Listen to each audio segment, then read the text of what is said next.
Welcome to Diasporaa, the show where we share the remarkable stories of immigrants from the Indian subcontinent.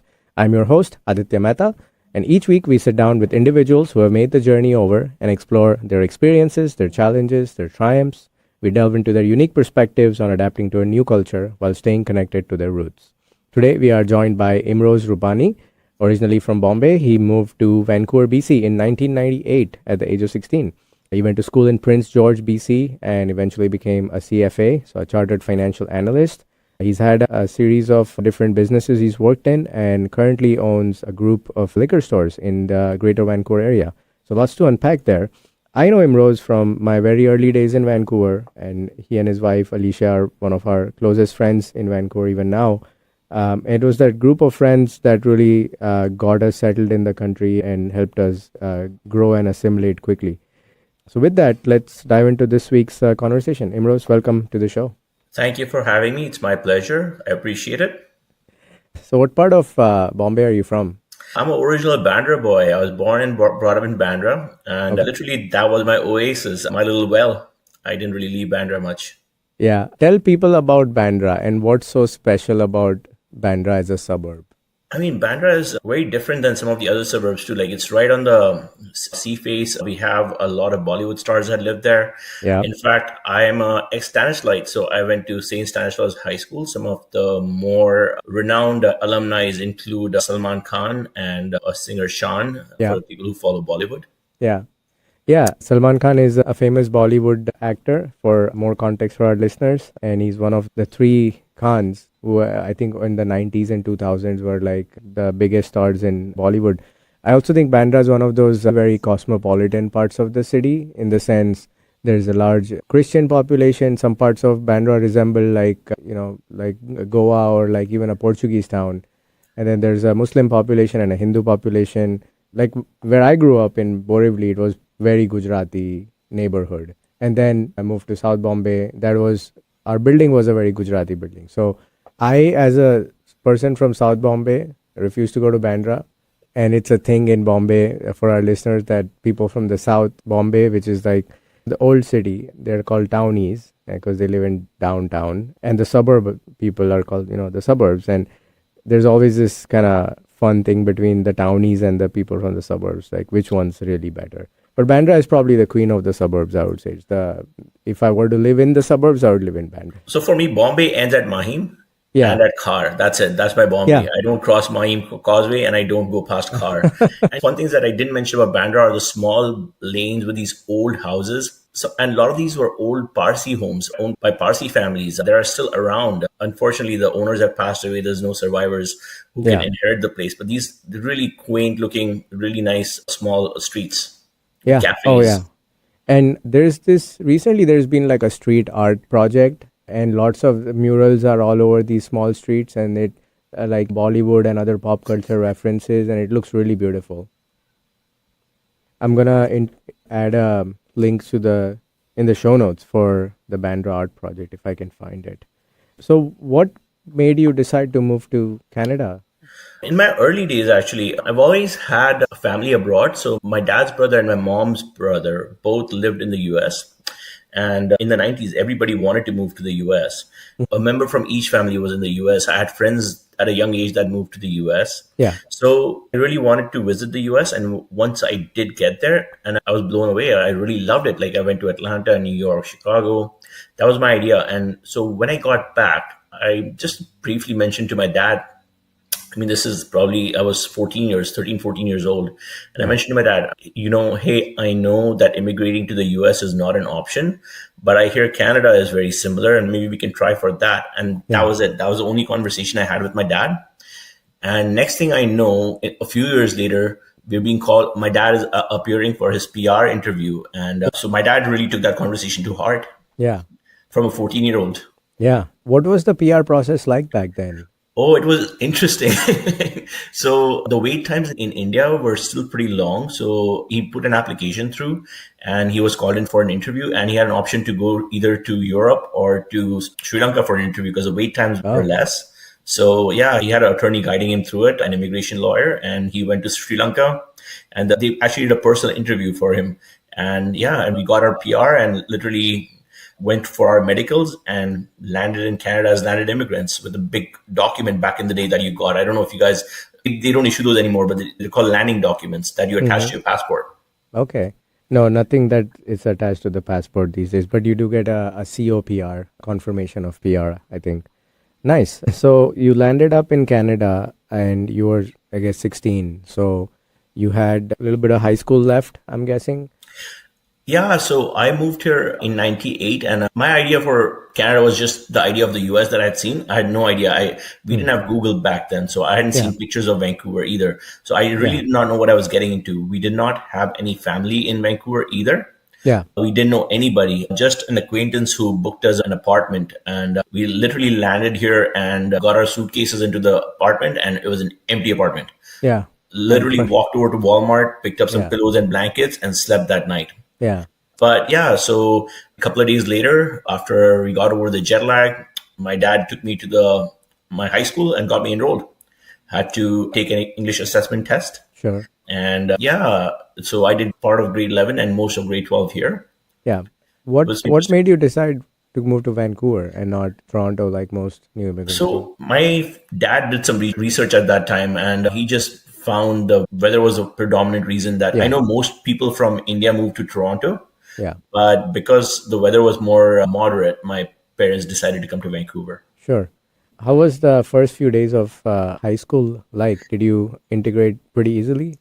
No, it was extremely challenging integrating into high school. You get bullied a lot, you get made fun of a lot. So this is Yeah. more so for your listeners, as I'm sure maybe they have kids. So this Yeah. is for parents. Like your children are going to experience a lot of challenges when they go to school here. Yeah, I eventually did make 3 friends in all the 2 years that I was here. I made 3 friends in high school, Yeah. and I played basketball with them. It was a bit of a grind, to be honest. Yeah.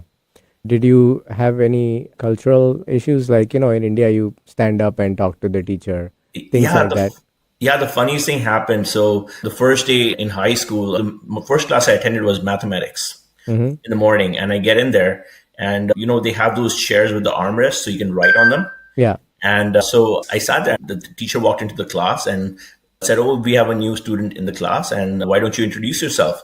So, like a proper good boy, I stood up and struggled to stand up with the armrest and almost knocked the chair over. And I introduced myself. And it turns out that apparently that was absolutely unnecessary. And I could have just easily sat there. My teacher's like, "Oh, you don't have to stand up. You can just sit there and tell us about yourself." That was interesting. I wasn't expecting that. It's common in societies with high power distance, like India, where you stand up and talk to the teacher.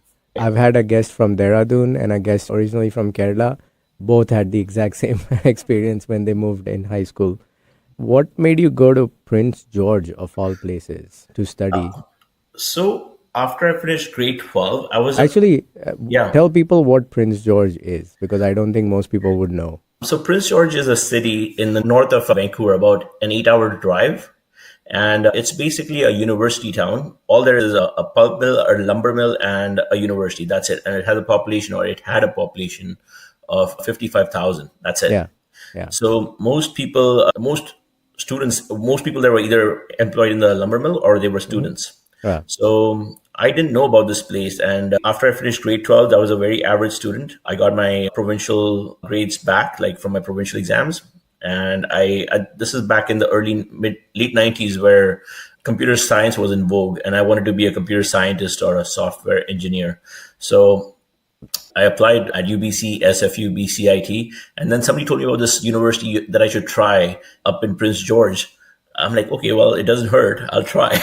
So I got rejected from all the other universities, but I got into UNBC. So I just packed up my stuff and I had no idea what I was getting into. I packed up my car and my dad and I drove up to UNBC to check it out. Wow. And we got there and the rest is history. Good time to be studying computer science then, or? Oh, it was a great time until the big the tech bubble burst. My timing is impeccable with certain things. I started off as a computer science major, and while I was studying that, the tech bubble burst in 1999. Well, it worked out well for me because it turns out I did not have an aptitude for computers either. Okay. So I ended up switching to finance. So let's talk about that. What was your first job outside of college as a computer science major if the tech bubble had burst? So during university, I would always go back home because in the summers or in the winter break, Hmm. my parents had a gas station up in Whistler, and I would just go there and help out when I wasn't at university. So I spent my summer and winter break working at my parents' gas station, helping out with my family business. Yeah. In India, there's less dignity in labor than it is here. Like here, if your server is going to introduce themselves and you say hi, in India, you'll say, why are you telling me your name? So, was there any kind of like internal mental block for you, or it was your family business, so you didn't think of it that way? No, there definitely was. Like I was scheduled to work just like any other employee. I was Yeah, given a schedule. Obviously, I was asked for my preference as to what schedule I would like to work, just yeah, like any other employee would be. You can't force anybody to work a schedule they don't want to. yeah, But I did all the duties that went along with the job. So I've done everything from cleaning the toilets to filling gas in cars, checking oils, cleaning the windshield. So yeah, ground up, I got no special treatment. yeah. And that mental block that I might have had went away very quickly. Yeah, I joined my family business in India, and my first job was door to door mutual fund sales. So, totally get it. We were a pretty large company, and the news spread very quickly that I was the boss's son. So, I got special treatment whether I liked it or not. But as far as my boss went, he actually was extra hard on me because he wanted to show everybody that he's not favoring me. So, I got the short end of the stick in that sense. And so after you did that and you finished your degree, what came next for you? After I finished my degree, I worked in retail banking for a little while because it was tough even back in those days to get jobs after as a new graduate. Yeah. I did eventually get a job working in one of the big six banks in retail. Yeah. But my objective was always to get into either capital markets or asset management. So Hmm. I pursued my CFA and I've passed all three levels. But my luck that, as soon as I finished my CFA in 2009, right in the middle of the financial crisis, Yeah. just like my tech bubble situation. Yeah. So again, impeccable timing. Yeah, it was very difficult to find a job in the fields that I wanted. Yeah. Did you find a challenge getting a job due to you being new in the country at all? Or did the being from a Canadian university kind of take care of that problem? Because a lot of people get asked, do you have Canadian experience? Yeah, I did not have that issue because having graduated from a Canadian high school and a Canadian Right. university, I was just treated like any other Canadian graduate, right? Right. So I did not face that challenge in particular. Okay. That makes sense. So then you finish your CFA, but I guess you never practiced as a No, CFA. I never worked in the industry. And in order to get your charter, you have to work in the Right, industry for 4 years. right. I never ended up getting my charter, so I can't refer to myself as a charter As a holder. CFA, right. I was doing my CFA around the same time, and I think part of it was percentile based. And in this 2008-9 time, so many people went and did the CFA because there was no opportunity cost. Your career is not gonna go anywhere if you take time off anyways in Yeah. finance. And I didn't pass the level 2 twice, and then I kind of gave up, but I did the CAIA instead, which is the Chartered Alternative Investment Analyst. So I'm a CAIA charter holder. I have been one since I think 2014. It's the little brother of the CFA, and it covers the non-traditional asset classes like real estate and commodities, stuff like So that. CFE level two, I think, is the toughest exam. I had to take it Yes. twice myself. Yeah. Level one and level three, I passed in one shot, but level Yeah. two, I had to take that twice Yeah. as well. Yeah. It is. Of course, I retained what I learned, and that has been immensely helpful in life in general. Time value of money and compounding. I think not enough people are taught that even in high school, right? Financial literacy. Okay, that makes sense. So then you didn't actually work in that profession. Did you? Is that when you started your first business or your Not current quite. business? Actually, I did. Yeah, I kind of did, but I did struggle a little bit. I did go to India as well for a little while just to see if I could possibly find a job there in finance. I figured that it might be a bit easier, Yeah. but I had no luck over there. And so once I came back, I decided that, it's now time to get serious about life. So what challenges did you face in India while getting a job? Because it was not as affected in the 2008 financial crisis as the US was. No, and you're right about that. So, but what happened was after I graduated university with a degree in finance in 2005, I was visiting India and I just thought, while I'm there, I could probably just try and see if I could find a job and stick around for a little while. And back in that time, it was so easy. I got a job, like first interview that I went to, I got a job, and I decided that, you know what, I don't think I can deal with the daily grind in Bombay. So I didn't take that job and I went back. And that experience stuck in my mind.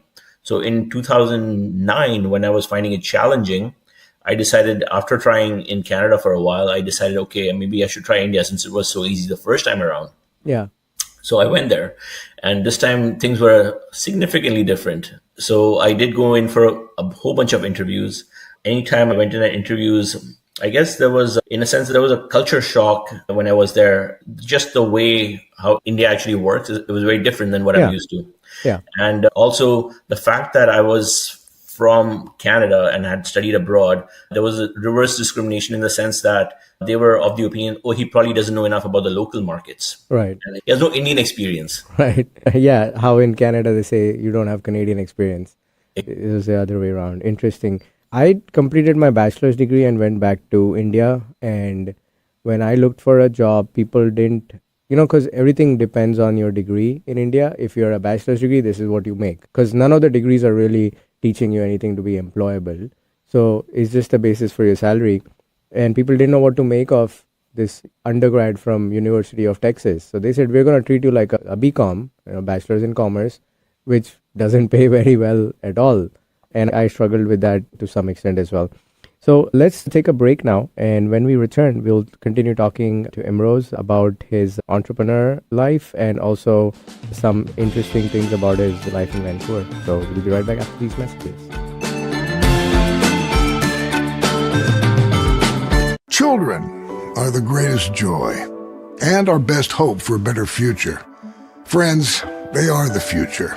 But did you know that millions of kids are facing hunger every day? Food is not just food. It's energy, health, confidence, hope, and even love. Yes, love. Thank you! Learn more about how No Kid Hungry is helping end child hunger in America at helpnokidhungry.org. Are you ready to discover remarkable stories of resilience and cultural connection? This is Diasporaa, a show sharing the journeys of first-generation immigrants from the Indian subcontinent now building their lives in North America. Inspiring, insightful, and always engaging, Diasporaa offers a unique perspective on the immigrant experience. Join me, Aditya Mehta, my guests, on the Diasporaa Show every Wednesday at 2 p.m. right here on KKNW. Wondering what's on next on Alternative Talk 1150? Check out 1150kknw.com.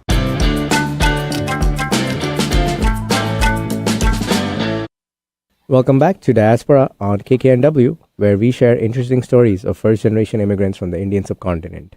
We're talking to Imroz Rupani, investor, business owner, and my dear friend. But before we get back to talking to Imroz, I want to take a moment to remind you to subscribe to our channel on YouTube. You can find all our episodes right from the first episode in video format there. So, Imroz, you said you made 3 friends in high school. What other avenues did you end up using to make more friends? I did. So it was actually, I'll take you a little bit further back. So when I got here from Bombay, a city of 10 million people. At that time, it was probably 10, 12 million people. And, so many people on the road everywhere all the time. Yeah. And I moved to Vancouver, which was a sleepy little hamlet of maybe 2 million people, if you include all of Vancouver and the suburbs. Yeah. So I got here in the middle of winter. It was February and it was miserable and it rained all the time and it was gloomy. So I was extremely sad. Like I really didn't want to be around anymore. But as the weather improved, April rolled around and I learned that there's cricket being played in Vancouver. So I found out about the fact that there was a community, Ismaili community. We had a cricket team. So I showed up. I was told that there's cricket practice at 5 p.m. on a Tuesday. So I got there and I'm looking around and there are a few people waiting over there. And I introduced myself to these people. And next question I asked them is, where are the floodlights? I don't see any floodlights. Right. And that was a joke because I didn't realize that in April, that sun doesn't set till 8:39. Yeah. And I'm being from Bombay and never experienced the summer in Vancouver. Yeah. Bombay sun sets 6:15, 6:30 And latest. and there's not much variation between summer and winter either. No, there isn't. Yeah. So I did not expect, and I obviously didn't notice the last few days the sun wasn't setting till like 8:30. So I'm like, how are you going to see the ball? There's no floodlights, and Yeah. everybody just cracked up. Yeah. And that's how I made friends. So I started making friends at cricket. And so you've been playing cricket regularly in these leagues for, I guess, what, 15, 20 years now? Yeah, since '98. But I did take a bit of an injury layoff. I ended up taking like a 7-year injury layoff, maybe a bit Okay. longer. But yeah, I got back into cricket in 2017 again. Okay.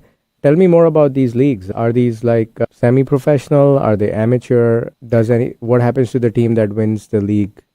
So I play in the British Columbia Mainland Cricket League, which is Okay. BCMCL. And this league now has about 11 divisions or Wow. more.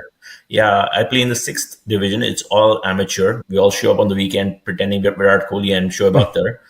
But yeah, we're all amateurs. In our minds, we're professionals. More context for our listeners. Virat Kohli is one of the greatest batsmen in cricket. He plays for India. Shoaib Akhtar is one of the great bowlers or pitchers, and he plays for Pakistan. And he was one of the first to hit the, I think, 100 mile an hour speed at the speed at which the ball is thrown. Virat Kohli recently retired from Test cricket. A lot of people were upset about that. So I had a similar experience. I was the founder of the Longhorn Cricket Club in UT Austin when I was in college. It grew to become one of the biggest university cricket clubs in the US.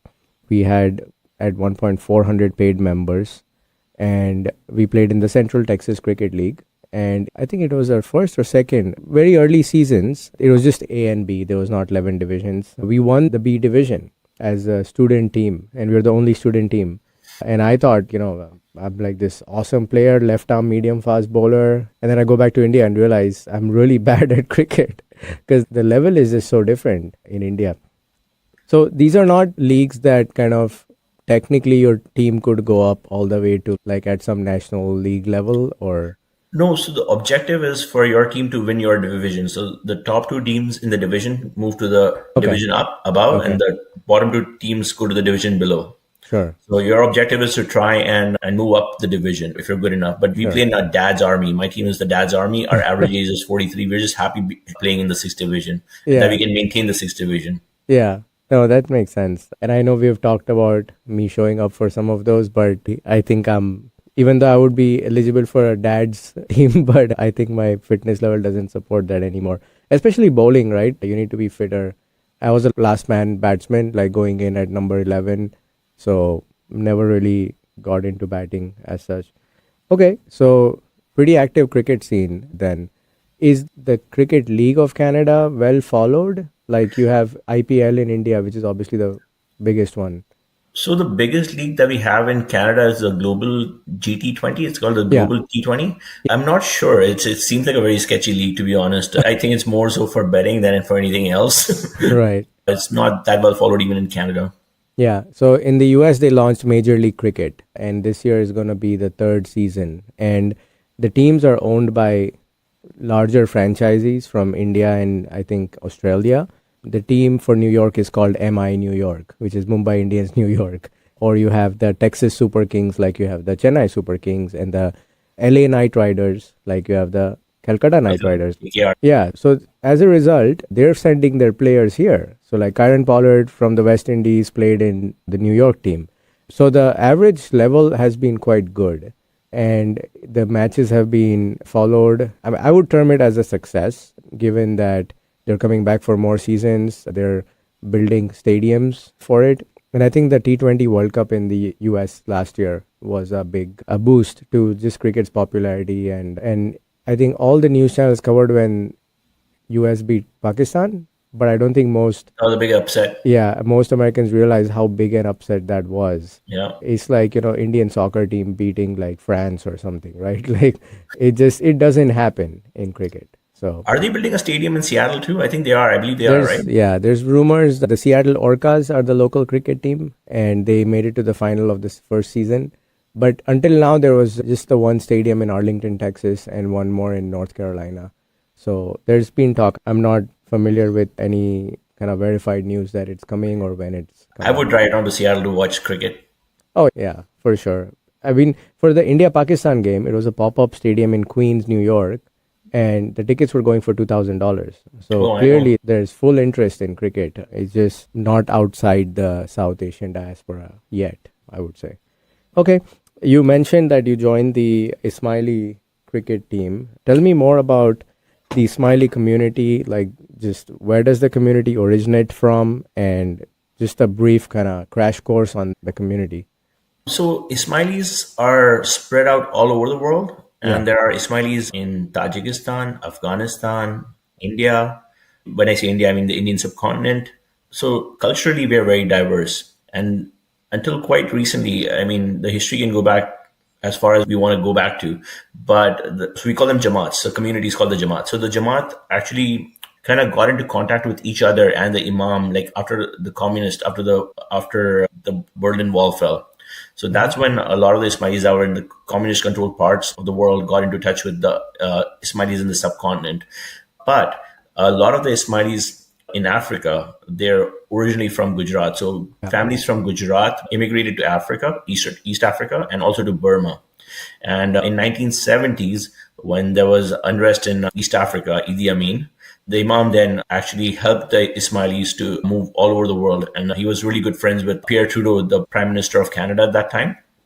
A lot of evacuation planes flew. A lot of Ismailis were airlifted to Canada at that point. And that's in 1970s is when Ismailis actually immigrated to Canada and made Canada their home. So Ismaili community has been in Canada since 1970s. So it's a sect of Islam. Yeah, it's a branch of Islam, Shia Islam. Of Shia Islam. And where did it originate? Like, what is India the home of Ismailis, or Well, there's no now real? we have a big population in India. We have a big Jamaat in India. But Yeah. originally, the Imams are from Persia. Okay. Yeah, that's the major Shia Muslim country anyways, right? Yeah. Iran. Okay. Interesting. So yeah, that was going to be my next question, that the ones in, say, Tajikistan or Afghanistan, they're not ethnically Indian. They're ethnically locals, but they follow Yeah. the same. Yeah, because with Hindus, India and Hinduism is kind of synonymous in a way. Like there's not too many Hindu countries outside of India, right? Like there's Nepal and there's maybe Fiji. But I've actually met a few. I mean, in Bali, there's a big, significant yeah, Hindu population, and they're not yeah. ethnically Indian either. Yeah, true. I meant like it's not as widespread as, say, Islam is, right? In terms of number of countries that share a religion, despite being very different ethnically and linguistically. So I wasn't aware of the cultural diversity that Ismailis had even until 1992. So I was only Okay, probably 11 years old when I realized there are Ismailis that didn't look like me. right. Okay. The Ismaili community in, at least in Vancouver, where I see them, has done quite well. And they're known for being a very close-knit community and also philanthropic and kind of being good citizens of the country. So, yeah, I come across Ismailis here and there, but you're my primary source of reference. Yeah, so Ismaili community is very tight knit, and I think they've done really well for themselves in this country, especially having been here since 1972. They've had Yeah, a long enough time, and they've got deep roots now. yeah, And the culture, and I'm very impressed to learn about the Ismaili communities in Vancouver because I don't think it is the same back home. Because they are very welcoming of other Ismailis that come, and they really help out and yeah, try and get these people on their feet. And if no matter if you're a new immigrant as an economic immigrant or if you're a refugee coming from Afghanistan or Tajikistan, right. there's always help and support around. If you're not Ismailis as well, but predominantly for the Ismaili Yeah, Jamaat. yeah, And Seva is a big part of our culture. So we'll do even community. So our Jamaat Khanas are also open for community events, like our right. Jamaat Khana on Canada Way in Burnaby So is Jamaat Khana is the mosque, right? that's right, our prayer. So it's also open for community events. I think we've had political events happen there, like we've had speeches, and we also have different community events like arts and coloring and just other stuff. It's an Yeah, earthquake-proof building, so it's earthquake gathering place if there was an earthquake for the right, neighborhood. right. The fact that they help the community and each other and new immigrants, is that one of the reasons for the success of the community here, or and are there other reasons you feel the community's been successful? One of the reasons is that a lot of Ismailis were very successful even when they were in Africa before they moved here, and Right, some of them were able to bring their wealth with them. right. But so they had a good start. But just having a good start is not sufficient. Yeah, I think the support system here for new immigrants is definitely a key reason that the community is doing as well as it is today. Okay.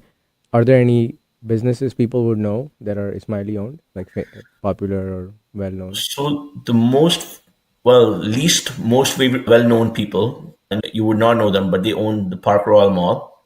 Okay. They own the mall. The Larco Group, Lalji family, they're extremely well off, and they're a Ismaili family. But that's the most wealthy family that I know of. Okay. Good stuff. So after you did your CFA and you weren't able to find a job in finance, at what point did you decide to start your own business? How much was the time frame in between? Essentially, it wasn't too long. I got back from India in maybe August of 2011, and by February of 2012, I had already purchased my first business. We had already acquired it, yeah. Let's talk about that. How did you decide what business to buy, and did you have funds available, like friends and family funding? Did you have to go through the bank loan process? Because as a new immigrant, that's pretty a challenging thing to, I mean, you were not new at that point, but for someone doing it for the first time, it can be pretty challenging. So, yeah, we had a criteria in mind. We wanted to have a business where I wasn't just buying myself a job. It had to be a business that I could scale up using managers, right? That was one of the criteria. Second criteria was it should be capital intensive. And the third criteria was there should be some barriers to entry. So once we had this criteria set, we started identifying businesses that met this criteria. So after discussing this with several business brokers, acquaintances, we narrowed it down to either liquor stores or auto plan. Okay. Right? These were the two businesses that met our requirement. So for our listeners, auto plan is the car insurance that is run by the state or the province of BC, and that's the only car insurance provider in BC, and you can buy an agency of that. I get the barriers of entry and the scalability, but why capital intensive? Capital intensive also adds a barrier to entry. Right. And it needed to be at a significant scale. So it needed to have significant capital investments as well. Okay. That was one of the reasons. And we needed to make sure that banks would finance a business. Right. So it was a conventional, well understood, well known business and not something very difficult for a conventional lender to fund. Right. And once we identified that, we started talking to people in our community, in the Ismaili community, and we were meeting different people. And we ended up meeting this one Ismaili family that had multiple liquor stores. Somebody said, just go talk to them, get their advice, get their opinion, see what they have to say about the business. So we went there, and my dad and I, and we had a conversation with the patriarch of the family. Yeah. And after we were done having the conversation, the following day, they called us and said, hey, I know you guys are interested in the business, learning about the business. We would like to sell one of our stores. Would you be interested in purchasing it? Yeah. So we grabbed onto that opportunity with both hands. And so back to your question about the financing aspect of it. So I did get help from my family. So my dad did send me seed money for the business. Sure. And then we borrowed against my parents' home as well. And in addition to that, we got a bank loan. So, and sure enough, I became a liquor store Indian as per Nimesh Patel. I'm at the bottom of the hierarchy of the Indians. I wouldn't say that. But I've seen that Nimesh Patel joke about the liquor store Indian. So at the top of the pyramid is the doctor, then there's the engineer, and then the bottom is Johnny Walker Patel. I remember that. I'm going to find that video and put a link in the show notes for our listeners. Yeah, I'm going to send his hand to school with merch, with liquor store merch. With liquor store merch.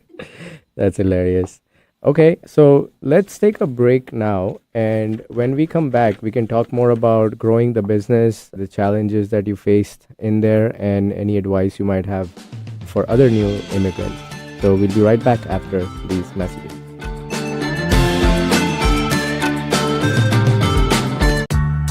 When you're high, you feel different. You think different, you talk different, you draw different, you listen to music different, but you probably knew that. Problem is, you also drive different, and not in a good way. That's why driving high is illegal everywhere. So if you're high, just don't drive. Make a plan to get a sober ride. Because if you feel different, you drive different. Brought to you by NHTSA and the Ad Council. Hello, I'm Chris Erdman. Every Wednesday at 8 a.m. on KKNW, I sit down with inspiring entrepreneurs, creative minds, and game changers to uncover the real stories behind their business. On my show, Made of More, we explore the challenges that they've overcome, the breakthroughs that they've celebrated, and the mindset that drives them forward. If you're ready to unlock your full entrepreneurial potential, Made of More is the show for you, because here we know you are made of more. Every Wednesday at 8 a.m. on KKNW. Alternative Talk 1150, here to uplift your day.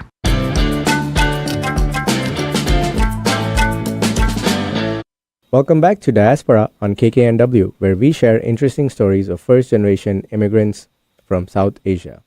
We're talking to Imroz Rupani, a business owner, cricket player, supposedly good cricket player, and my dear friend. Before we jump back into the conversation, if you like listening to our show, please consider following us on Instagram or leaving us a 5-star review wherever you listen to your podcasts. So, Imroz, talking about the business, I know your dad is a business owner in India. Did you ever have any exposure to that business while you were growing up? Just from, when I'd hear him talk over the phone, Yeah. he'd be talking to his business associates. Also, from time to time when he wants to share a few things with me growing up. But it was made very clear to me growing up that I wasn't going to be a part of his business. I'm not sure what the reason was. And I actually took that to heart. The reason I asked that question is, how different is doing business in Canada versus India, if you can speak to that? And what are the main differences? It's night and day. Yeah. So business in India, I guess one way people look at doing business is a way of basically it's a win-loss. It's I make money, that person loses money. Yeah. Right? That's one way that people look at it. And it's very unorganized. There's a lot of corruption involved as well. That's a part of doing business in India. Yeah. Whereas Canada, everything is extremely structured. I say it's too structured and it's too onerous, especially government-related stuff when it comes to regulated, especially my industry being liquor retail is extremely regulated. And there are times that regulations here are sometimes even contradict with each other. Two different regulations will say two different things. And so it can be challenging. But it's extremely regulated in Canada. And I find that in Canada, there aren't that many great business opportunities. Whereas in India, there are so many different business opportunities, and especially it being such a big market. Yeah. Whereas Canada, mostly business is dominated by large corporations. The grocery stores are all large corporations. Right. Your banks are all large corporations. Cell phone companies, same. Whereas in India, you have smaller players. You have middle players. You have the family-owned convenience stores, grocery stores. Right. You don't see those retail kind of opportunities here.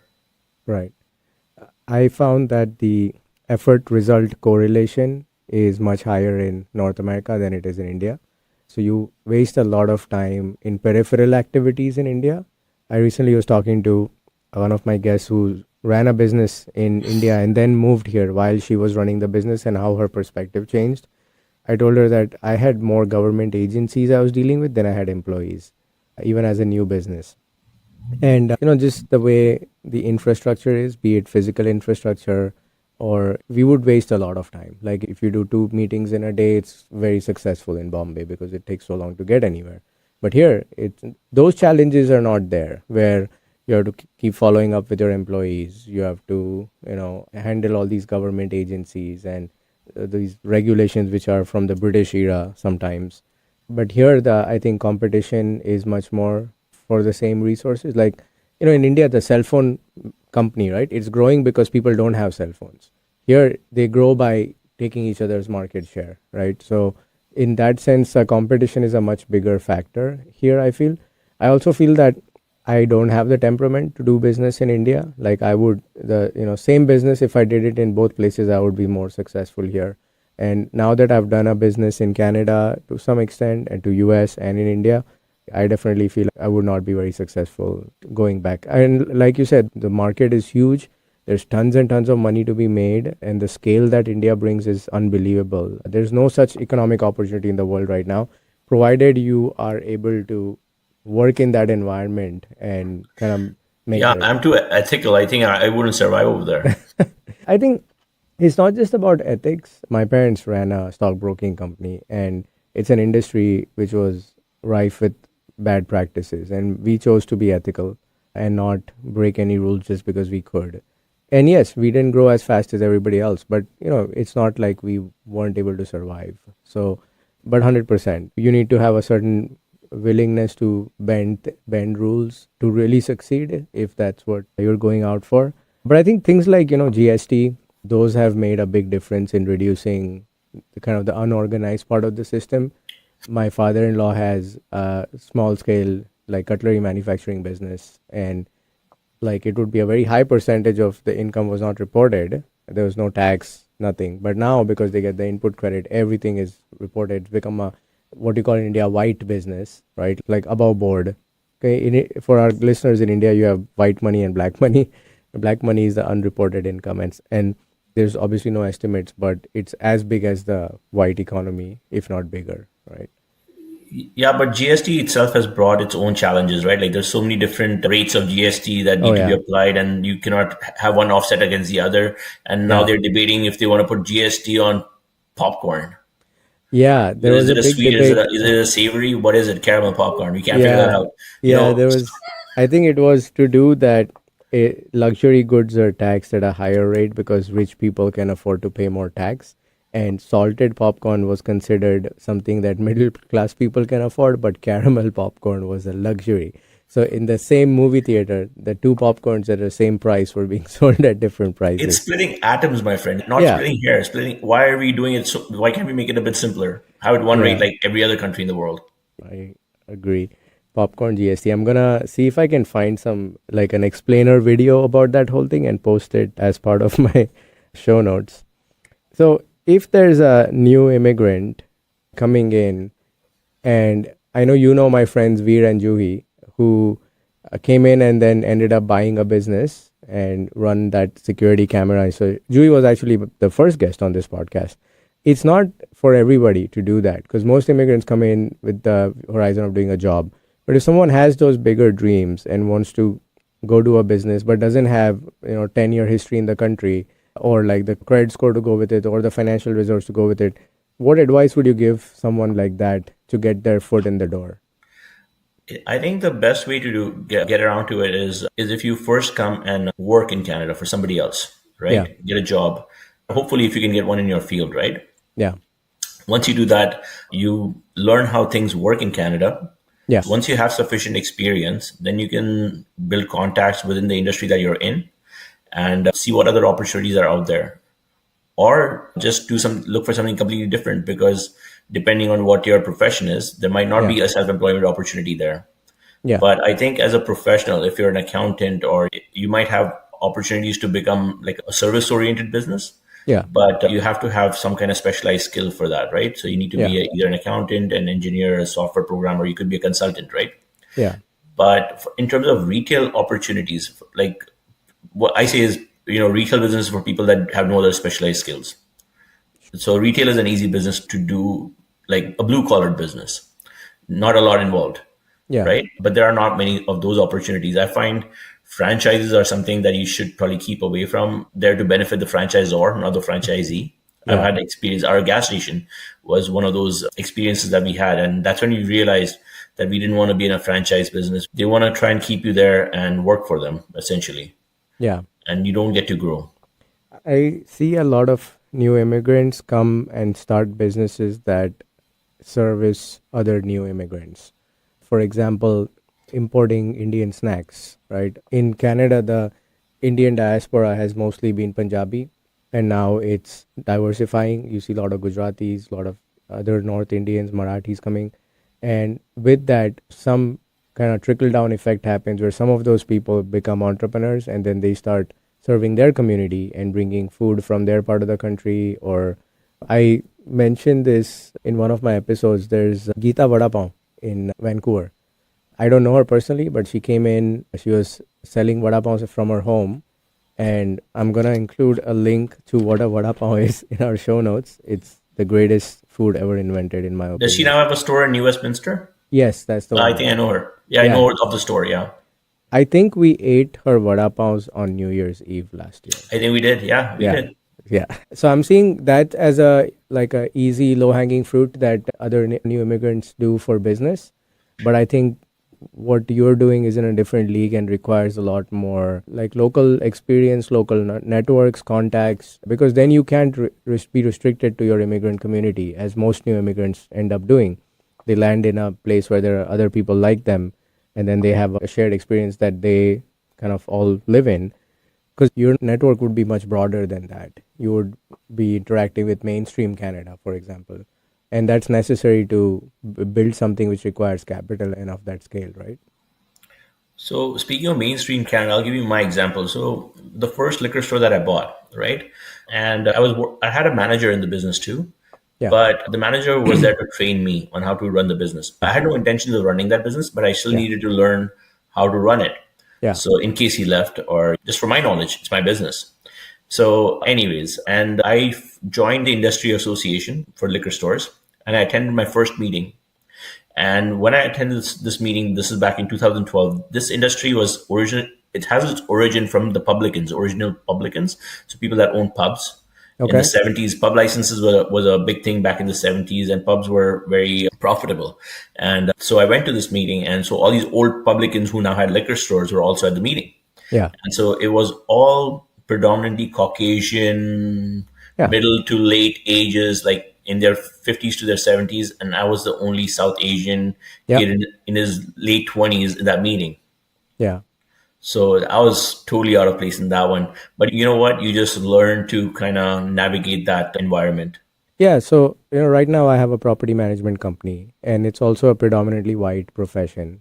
When I go to the property manager association meetings, I'm the only brown person there. But when it comes to the customers, I have found my background to be an advantage, because in our market, a lot of the property owners are from South Asia. A lot of the tenants who work for Amazon or Microsoft are from South Asia. And the fact that I have corporate experience and Amazon experience is also a shared experience with many people, because then they learned I'm an Amazonian. They're like, oh, what team were you in? And we become friends. And I have clients from like African backgrounds. I have Asians, white people, all sorts of clients, right? So I've found that once you break in, if you're doing a good job, this part of the world will generally support you and you keep growing. The competence then becomes more important than your background, right? That, and also it's important to break out of your comfort zone. So if you're only comfortable being around people that are immigrants, that's not going to help you. You have to be able to get out and mingle with people from other cultures. Like breaking into a good old boys club, it's not easy. Things are significantly different now. When you go to an industry association meeting, they're the minority, like the old boys are the minority, and predominantly a lot of South Asians have gotten into this business since then, especially Punjabis. So I'll add another dimension to that. It's important to not only have friends from your part of the world, it's also important to have friends who are a different tenure in the country. So the diversity can be in terms of new versus old. And, in our first month, we met you guys in that barbecue. And I had Chef Karan in one of the episodes earlier, and we talked about this. The fact that we were surrounded by all of you who had been there for 15 years, the conversations were completely different. You were talking about things that we would talk about in India as long-time residents of Bombay, right? We were in Bombay, we were not talking of like struggling to find a job or like our PR or whatever. And neither did you, because all of you had been there for so long. So it was a very different perspective. And that immensely benefited our mindset in our early days. Because if I were hanging out with other new immigrants who came mainly for economic reasons, they would say, oh, Canada Post is hiring, or like Amazon warehouse is hiring. But with all of you, we got validation that, no, you're educated, you've been around the world. Don't just go do any survival job just because that's what everybody else is doing. Wait and find the right opportunity. And at least Prachi definitely found that with that medical cannabis company. See, you mentioned this, and I'm curious that you were able to see the bigger picture, and you could see these other opportunities. Like you could see people that have been here for longer, and like maybe further ahead in the life cycle. I don't know if life cycle is the correct word, but on the ladder, right? Yeah. So I'm wondering if that same opportunity is available to people who come to the country now. I don't know if it is. And that's one of the reasons I started the Diasporaa platform in Canada, is to speed up people's assimilation and all the benefits that come with the assimilation. But actually, as a step zero, tell people why the assimilation is required, and why you should have gone to a hockey game, why you should have gone for a hike and gone to networking events in downtown, and why you have to step out of Surrey, right, and see the bigger picture. On that note, since this is a newish show, my audience is still getting to know me better. So I asked this question to some of my guests. What were your first impressions of us at that barbecue when you met us for the first time? Honestly, I felt you were a bit reserved. You didn't really talk much. That's all that I remembered when I met you the first time. Yeah, we were maybe, like when you don't know a lot or you can't participate in the conversation, you listen more. Like my dad says, you have 2 ears and one mouth, so you should listen twice as much as you talk. On that note, let's move into our weekly segments and end the episode on a lighthearted note. Let's spin the wheel and see where we land. So this one is called How's That? Most people from our part of the world have a favorite cricket moment and which, they remember distinctly everything about, even though it was 25 years ago. So what's your How's That moment? I could go with the cliche and the most commonly mentioned one, the MS Dhoni 6 in 2011 Wankhede, but I'm not going to do that. I'm going to go with my first memory of watching the 1992 World Cup in Australia. I used to wake up with my dad at 4 a.m. to watch and watched all the teams wearing colored clothes and playing cricket. And I was like, I was awed. I'm like, wow, this is cricket. Yeah. And I remember the Ajay Jadeja diving catch. Oh, yeah. I remember that. So I started watching cricket in 96 with that World Cup. I literally remember what teams were in the semi-finals and whatnot. And I had a guest from Sri Lanka and we talked about the India-Sri Lanka semi-final in the 96 World Cup, which is, another match that people, where, Vinod Kambli cried and they were throwing. Oh, that's right. Yeah. In Calcutta. That's right. Yeah. But the Dhoni 6 moment, right? I was in Bombay at the time. You can see the stadium about 3 miles away. I was in Bombay too. Yeah, from my window. And because there's a few second lag, the bowler was still going on the run up before that 6 and we saw fireworks coming from the stadium. So we had like a 3-second advance warning that we won the World Cup. Oh, spoiler. 3-second spoiler. Let's do one more segment. We have a little bit of time left.